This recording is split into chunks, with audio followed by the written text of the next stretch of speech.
Hello student, welcome back to my YouTube channel R classes.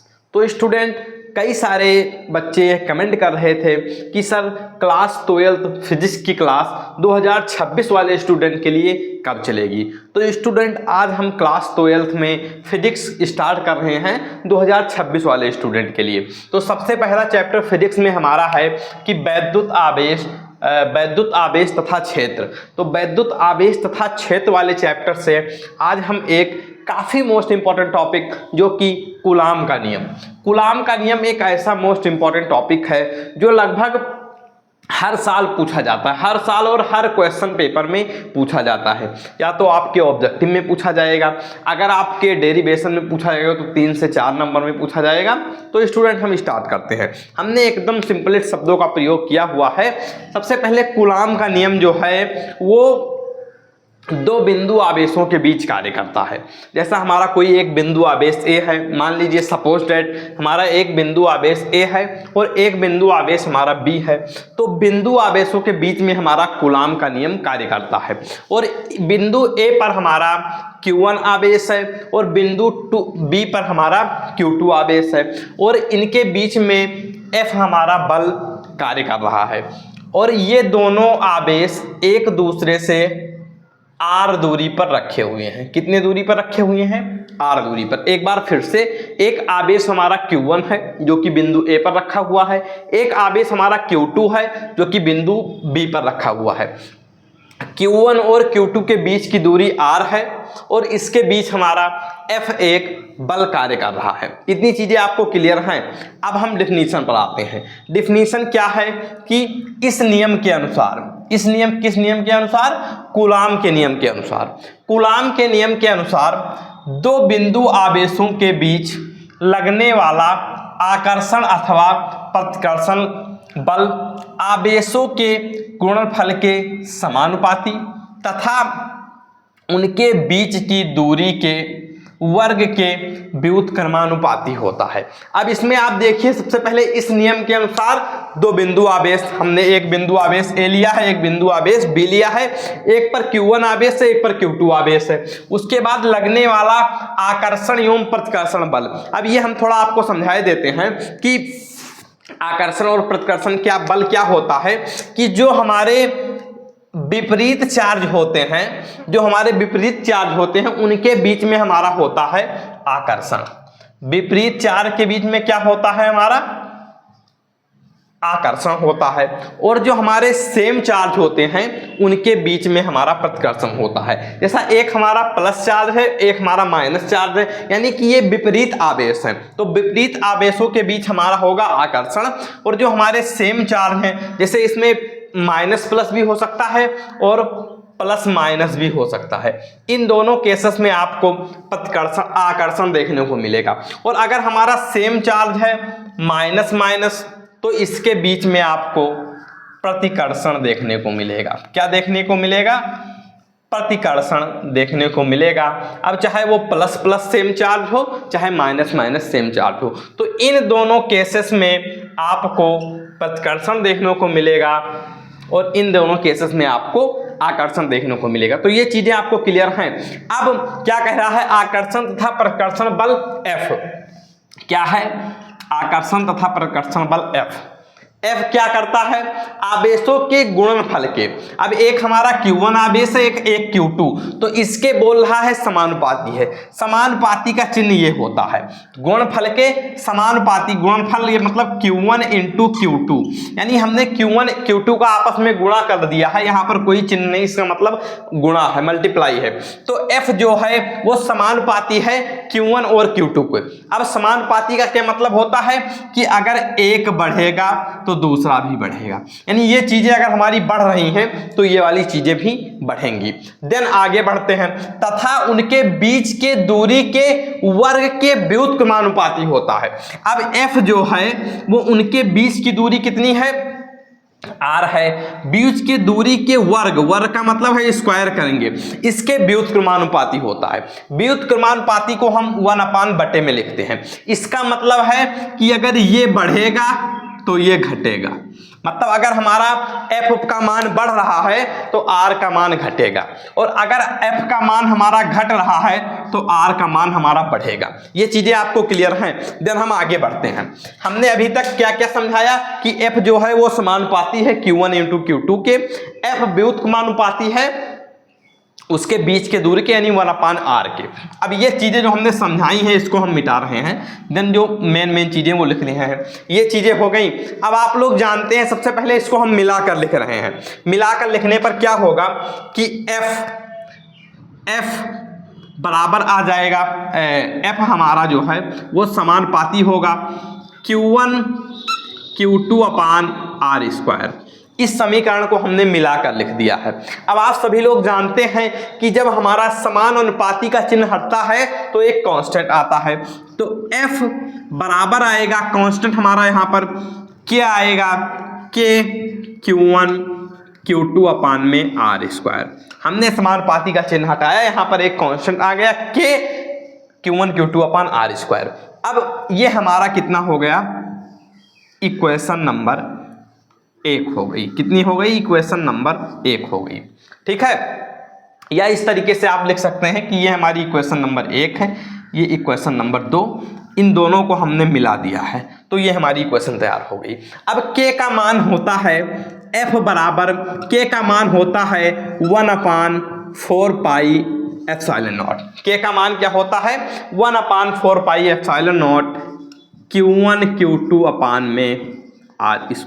और यही हमारा coulomb का नियम है कि 1/f बराबर 1/4πε0 Q1 Q2/r²। अगर इतना डेरिवेशन आपके बोर्ड एग्जाम में आता है तो स्टूडेंट ये 3 से 4 नंबर का क्वेश्चन है। बात करें तो 3 नंबर में आएगा कि कूलाम का नियम किसे कहते हैं, उसका फॉर्मूला लिखिए। तो आपको सबसे पहले उसका स्टेटमेंट लिख देना है, देन आपको ये चीज़ें लिख देनी है कि ये समानुपाती है Q1 Q2 के, और ये डायग्राम आपको बना देना है। ठीक है, Q1 Q2 के और व्युत्क्रमानुपाती है 1/r² के। देन इसको हमने सबसे पहले मिलाकर लिखा है, यहाँ पर थोड़ा मिट गया उसको हम सही कर रहे हैं, मिलाकर लिखा है।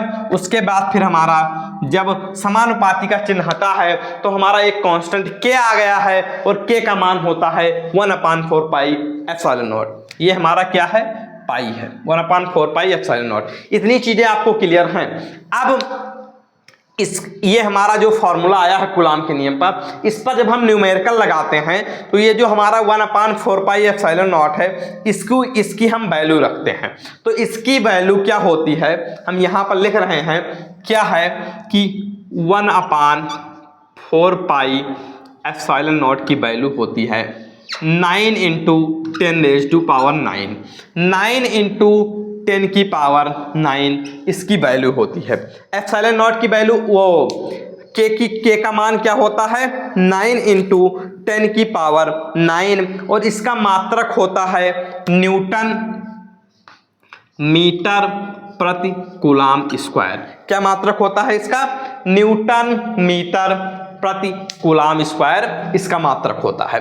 तो जब आप न्यूमेरिकल्स करेंगे तो 1/4πε0 की जगह पर आप 9 × 10⁹ यूज करेंगे, और Q1 Q2 का मान दिया होगा, R का मान दिया होगा, देन आप F की वैल्यू निकाल लेंगे, या इन सब का मान दिया होगा, F का मान पूछेगा तो ये चीजें आप वहां से निकाल लेंगे। अब यहाँ पर जो ε0 है उसके बारे में हम थोड़ा सा बात करने वाले हैं कि ε0 जो है, ε0 के बारे में हम यहाँ पर बात करते हैं क्योंकि यह एक अच्छी चीज़ है जो कि आपके बोर्ड एग्जाम में कई बार पूछी जाती है कि ε0 क्या है। ε0 है हमारा निर्वात की विद्युतशीलता। ε0 क्या है, निर्वात की विद्युतशीलता।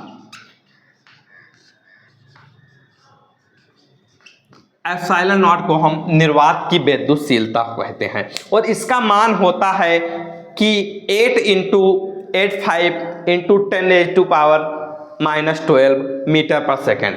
ε0 की क्या वैल्यू होती है, ε0 की वैल्यू होती है 8.85 × 10⁻12। 8 × 85 इंटू 10 की पावर -12। कभी कभी ऑब्जेक्टिव में ये चीज़ें आपको पूछ ली जाती हैं। अब एक क्वेश्चन और बनता है यहाँ पर कि एप्सिलॉन नॉट की बीमा और एप्सिलॉन नॉट का मात्रक। तो यहाँ पर अब हम एप्सिलॉन नॉट की बीमा बोले तो डायमेंशन, बीमा व मात्रक, ये क्वेश्चन स्टूडेंट कई बार आपके बोर्ड एग्जाम में पूछा गया है कि एप्सिलॉन नॉट की बीमा क्या होती है और एप्सिलॉन नॉट का मात्रक क्या होता है। कि इस तरीके से पूछेगा कि कूलाम के नियम से एप्सिलॉन नॉट की बीमा और मात्रक लिखिए। तो सबसे पहले कूलाम का नियम क्या है वो हम यहाँ पर लिख रहे हैं। F बराबर हमारा होता है, F बराबर K Q1 Q2 अपान में R स्क्वायर। K का मान हमने यहाँ पर बता ही दिया कि 1/4 पाई एप्सिलॉन नॉट होता है और जिसका मान 10 × 10 की पावर 9 न्यूटन मीटर प्रति कूलाम होता है। ये चीजें आपको पता है। कूलाम का नियम यह कहता है। अब यहाँ पर K के स्थान पर हम 1/4 पाई एप्सिलॉन नॉट रख रहे हैं। क्या रख रहे हैं? 1/4 पाई एप्सिलॉन नॉट। अब हमको यहाँ पर एप्सिलॉन नॉट की बीमा निकालनी है, तो इस एप्सिलॉन नॉट को हम उठाकर इधर ले जाते हैं। तो एप्सिलॉन नॉट बराबर हो जाएगा Q1 Q2 ऊपर बचा है, ऊपर क्या बचा है? Q1 Q2। अब जब इधर लेकर आएंगे तो एप्सिलॉन नॉट को हम इधर ले जा रहे हैं और F को इधर हम ला रहे हैं, तो नीचे हमारा क्या हो जाएगा? F × R square. इतनी चीजें आपको क्लियर हैं? F × R स्क्वायर और इधर में हमारा बच जाएगा 1/4 पाई। हमने एप्सिलॉन नॉट को इधर लेकर आए हैं और F को उधर ले गए हैं, तो एप्सिलॉन नॉट हमारा इधर आ गया, F उधर आ गया। अब एप्सिलॉन नॉट का मान क्या आ गया कि Q1 Q2 अपान में 4 पाई F × R स्क्वायर। अब इसका हम मात्रक लिखने वाले हैं। मात्रक क्या होगा इसका? एप्सिलॉन नॉट का मात्रक। अब मात्रक के लिए K क्या है हमारा? Q क्या है हमारा? आवेश है। और आवेश की बीमा क्या होती है? आवेश की बीमा होती है AT। आवेश की क्या बीमा होती है? AT। और Q2 भी हमारा आवेश है, तो इसकी बीमा हो जाएगी हमारी AT। पहले हम मात्रक की बात करते हैं, तो हम पहले बीमा निकाल लेंगे, मात्रक के बारे में बात करते हैं। तो इसका हमारा होता है मात्रक कूलाम। क्या होता है इसका मात्रक? कूलाम। और इनटू में हमारा क्या हो जाएगा? कूलाम, क्योंकि एक के हमारा है वो कूलाम हो गया। और ये हमारा कांस्टेंट है, कांस्टेंट की बीमा 0 होती है। और बल का मात्रक होता है न्यूटन। हम गलती से बीमा बोल जा रहे हैं, तो सबसे पहले आप एक बार सुनिए कि आवेश की बीमा, आवेश का मात्रक कूलाम होता है और इसका मात्रक हमारा होता है न्यूटन। उसके बाद फिर ये दूरी का मात्रक हमारा होता है मीटर स्क्वायर, तो इसका मात्रक हो जाएगा कूलाम प्रति न्यूटन मीटर स्क्वायर। इसका क्या मात्रक हो जाएगा? कूलाम प्रति newton meter square. Epsilon naught का मात्रक क्या होता है?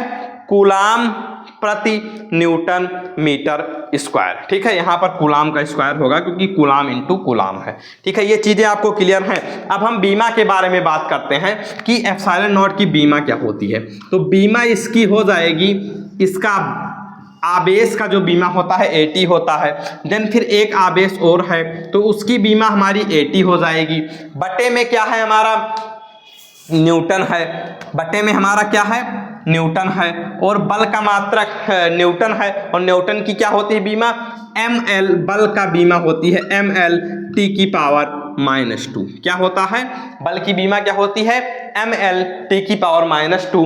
और मीटर के लिए हम लेते हैं L, लंबाई का क्या हो जाएगा हमारे यहाँ पर? स्क्वायर। ये चीजें आपको क्लियर हैं। अब आप ध्यान से देखिए, यहाँ पर A × A क्या है? A का स्क्वायर हो जाएगा।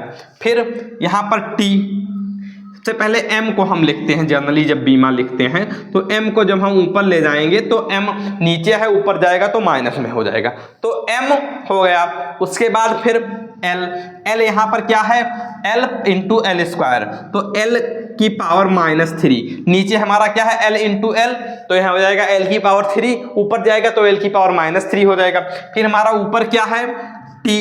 टी ऊपर हमारा एक टी यहाँ पर है और एक टी यहाँ पर है, ये 2 टी ऊपर जाएगा तो प्लस में हो जाएगा, तो टी की पावर हमारा 4 हो जाएगा और ए की पावर हमारा ये 2 हो जाएगा। तो इसकी जो बीमा होती है वो होती है m की पावर -1, t की पावर m की पावर -1, l की पावर -3 और t की पावर हमारी 4 और a की पावर 2, ये हमारी इसकी बीमा होती है। स्टूडेंट ये एक काफी मोस्ट इंपॉर्टेंट क्वेश्चन है कि एप्सिलॉन नॉट का मात्रक और एप्सिलॉन नॉट की बीमा ये हमने करा दिया और आपको कूलाम का नियम बता दिया।